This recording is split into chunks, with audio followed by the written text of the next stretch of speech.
Hello, everyone, and welcome back to Real English Talk, the podcast where two friends have real, natural conversations in everyday English. I'm Tom. And I'm Jessica. Hello to all our wonderful listeners wherever you are right now. Tom, I have a confession to make. This should be interesting. Go ahead. I took a mental health day last week, a whole day off just for myself. No meetings, no emails, no to-do lists. I just existed. A mental health day. Good for you. What did you do? I slept in, made a proper breakfast, went for a long walk, read a book I've been meaning to read for months. Nothing productive. And it was honestly one of the best days I've had in a long time. That sounds wonderful. And here's our first expression of today. A mental health day. It means a day off that you take specifically to rest and recover mentally, not because you're physically sick.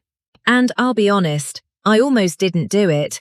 I kept thinking, I should be working. I'll fall behind. What will people think? That guilt is very real.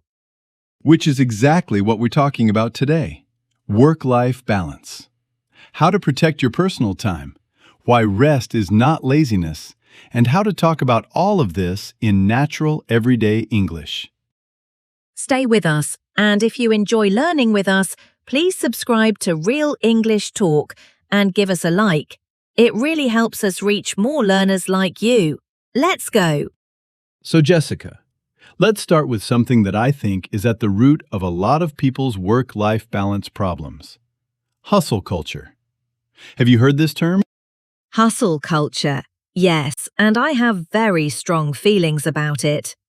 Hustle culture is the idea that you should always be working, always be productive, always be grinding. The message is, if you're resting, you're falling behind. Sleep is for the weak. Success only comes to those who never stop. And social media has made this so much worse. You open Instagram and you see someone posting at 5 a.m. about their morning workout, then their work achievements, then their side project, and you think, am I doing enough? The comparison trap. But here's the thing. Nobody posts their exhausted Tuesday evening when they're sitting on the sofa unable to move. You only see the highlight reel, not the reality. And the problem with hustle culture is that it leads directly to burning out. To burn out means to become completely exhausted, physically, mentally, emotionally, from too much work over too long a period. Have you ever burned out, Tom? Once, about 3 years ago. I was working on a big project, saying yes to everything, sleeping badly, skipping meals, and one day I woke up and I just couldn't. I couldn't get out of bed. I had no motivation, no energy, no interest in anything. It took me weeks to recover. That's what burnout actually feels like. It's not just tiredness, it's a complete shutdown. And the irony is, people who push hardest often end up being less productive in the long run because they burn out and can't function at all. Which is why rest isn't optional. It's actually part of performing well. You can't keep running on empty indefinitely. And that's a perfect expression, run on empty. When a car runs on empty, the fuel tank is almost completely gone and the engine is about to stop. When a person runs on empty, they're pushing through their day with no energy left at all. Okay, so we know burnout is bad. But how do you actually protect yourself? How do you find balance when work keeps expanding to fill all available time? The first thing I'd say is, you have to set aside time for yourself. Not find time. Set it aside deliberately. Set aside means to deliberately keep something, in this case time, for a specific purpose. Because if you just say, I'll rest when things calm down, things never calm down. You have to put rest in the calendar like an appointment. Exactly. And part of protecting your time is having some screen-free time every day. Screen-free time means time when you deliberately don't use your phone, laptop, or any digital device. The phone is the enemy of rest. Every notification pulls you back into work mode, news mode, comparison mode. Even when you're technically off, if the phone is in your hand, your brain is not resting. I started putting my phone in another room after 8 p.m., and the difference in my sleep quality was immediate. Within a week, I was sleeping deeper and waking up with more energy. What about quality time? Because I think there's a difference between just being present and actually having quality time with yourself, with your family, with friends.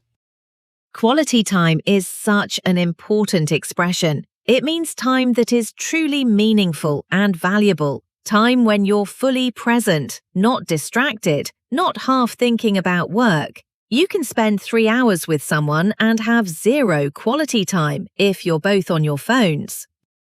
That's such a good point.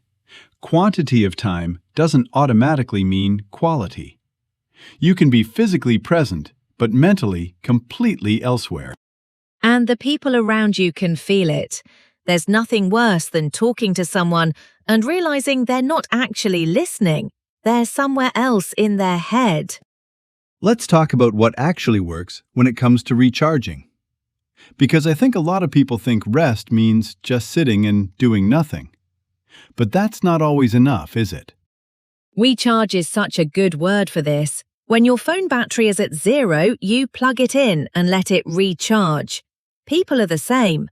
We need to actively replenish our energy, not just stop using it. What recharges you, Jessica? What actually works?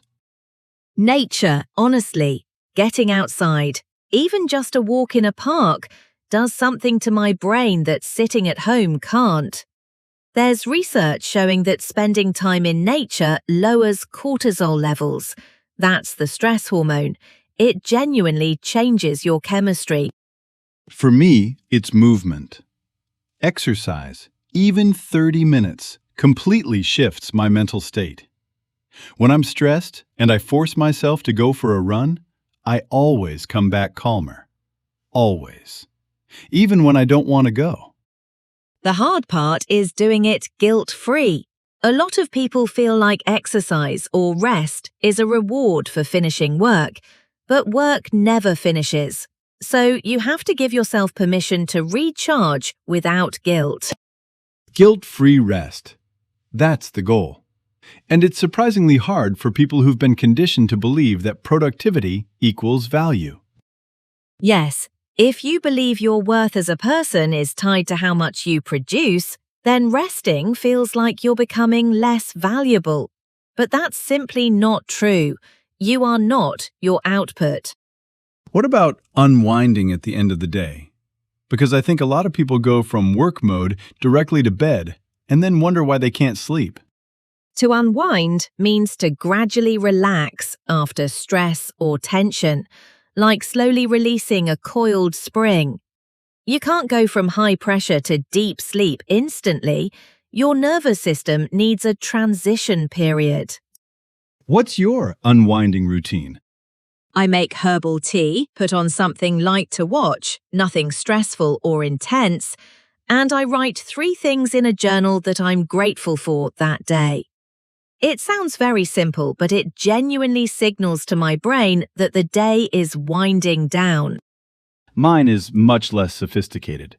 I play video games for about 30 minutes. It completely absorbs my attention away from work thoughts. Whatever gets your mind off the day works. Exactly. There's no single right way to unwind.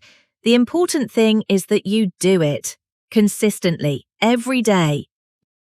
All right, Jessica, let's do our vocabulary review. 10 words from today. Ready? Ready. First, Mental Health Day. A day off taken specifically to rest and recover mentally. I was exhausted, so I took a mental health day to recharge. Hustle culture. The belief that you should always be working with no time to rest. Hustle culture makes people feel guilty for taking breaks, but rest is essential. Burn out, to become completely exhausted from overworking. She burned out after months of working without a proper break. Run on empty. To keep going with no energy left. I've been running on empty all week. I really need to rest. Set aside, to deliberately keep time or resources for a specific purpose. Set aside at least 30 minutes a day just for yourself. Screen-free time. Time spent without any digital devices. I try to have at least 1 hour of screen-free time before bed. Quality time, time spent in a meaningful, fully present way. It's not about how much time you spend, it's about the quality of that time. Recharge. To restore your energy after it's been used up. A good night's sleep completely recharges me for the next day. Guilt-free. Without feeling guilty, everyone deserves to rest guilt-free. Rest is not laziness. And unwind. To gradually relax after stress. I need time to unwind after work before I can sleep properly. 10 words, all of them things you might say or hear in a real conversation about work, stress, and taking care of yourself. That's real English. And the message from today? Rest is not a reward for finishing work. Rest is part of the work. You cannot pour from an empty cup. Take care of yourself first. If you enjoyed this episode, please subscribe to Real English Talk and give us a like. Share this with someone who needs to hear that it's okay to rest. They might really need it today. And tell us in the comments, what do you do to recharge and unwind? We read every single comment. Until next week, I'm Tom. And I'm Jessica. Take care of yourselves. Keep learning, and we'll see you in the next episode. Goodbye, everyone. Goodbye.